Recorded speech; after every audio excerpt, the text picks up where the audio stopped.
All right, it is time for our mic drop. We end each of our shows by examining one topic that affects our community. Well, another midterm election is in the books, and it was an interesting one to say the least. And it's not quite over yet. Votes still being counted in some places, so control of Congress, along with a couple of state legislatures, is still in question.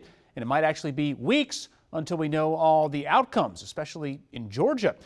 But the narrative that was presented to us prior, remember this, the red wave that we were promised? Well, it turns out it was just kind of a light trickle at best. And the people raving about it on social media last night, like Congresswoman Lauren Boebert with her "The Red Wave Has Begun" tweet. Well, they were left looking kind of desperate. Now, she actually took the tweet down, but screenshots, as Twitter user Christopher Boozy knows, are forever. Boebert has gone radio silent on Twitter, and got to wonder if that has something to do with her own election results. Spoiler alert, it probably does. It's really, really tight there in Colorado's 3rd District. So what are the big takeaways from last night? Well, for starters, on the national front, a great many of the pollsters, pundits, and prognosticators were wrong. Way wrong, completely misdiagnosing what the American people want and need from their elected officials. Now, we're all going to need all y'all to do better. I mean, seriously, we need you all to do better. With Roe being overturned, the reaffirming of a woman's right to bodily autonomy was on the ballot in a few places, and voters showed up for it. In our local races, congressional Democrats in Northern Virginia did their part in calming that red wave, retaining their seats in the House. Now, the wins may not have guaranteed control of the House, which is still up for grabs, but trending very solidly towards Republicans, but they did give the party some breathing room. Voters in Maryland made history last night, electing Wes Moore, governor, the first African-American to hold the office in state history. And dude won in a blowout. A great moment for sure, but why did it take so long? Maryland's over 240 years old. Do we think he is the only African-American who's been qualified for the job in that period? Probably not, huh?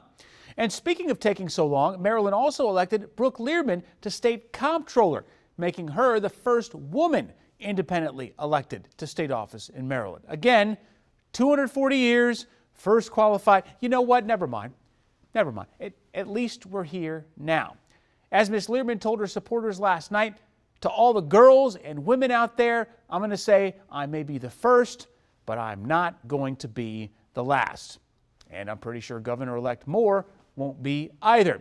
And oh yeah, Maryland legalized recreational marijuana usage for adults starting July 1st of next year. So mark that date on your calendar. Put your PTO in now. It is safe to say that, well, my home state got it done last night, and so did the voters of America.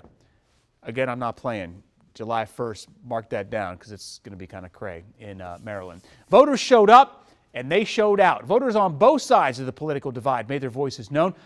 And so far, everyone seems to be accepting the outcomes, right? We're not hearing any sort of nuttiness like, that's not right, that was fraudulent. I mean, maybe we're hearing it in a few places, but not enough to overcome what was actually happening. So it was a good night for democracy and for people who still believe in it and justice for all, like voters in Tennessee, who last night, get this, they passed a constitutional amendment officially banning slavery in the state. Wow, Tennessee, way to go in the year of our Lord 2022. It was a good night for democracy.